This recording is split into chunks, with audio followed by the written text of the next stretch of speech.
Welcome to Sweet Life Beat Life. We hope this video helps. In this video, I will explain how to export Yahoo Finance data to Excel.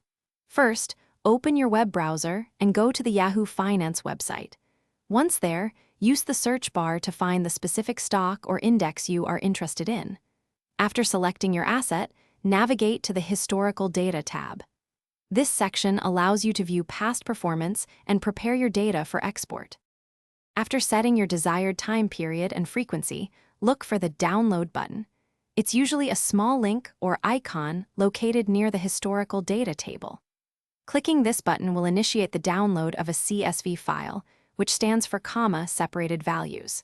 This file contains all the historical data you selected. Remember where your browser saves downloaded files, as you'll need to access it shortly. Now, open Microsoft Excel and start a brand new blank workbook.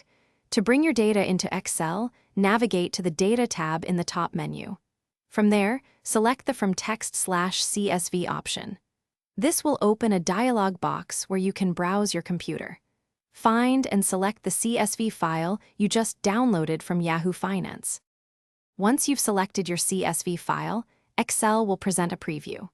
Ensure that the delimiter is correctly identified as a comma, then click Load to import the data directly into your spreadsheet.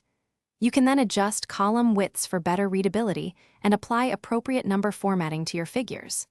Now your data is ready for charting, formulas, and any other analysis you wish to perform. Thanks for watching. Consider subscribing if we helped you.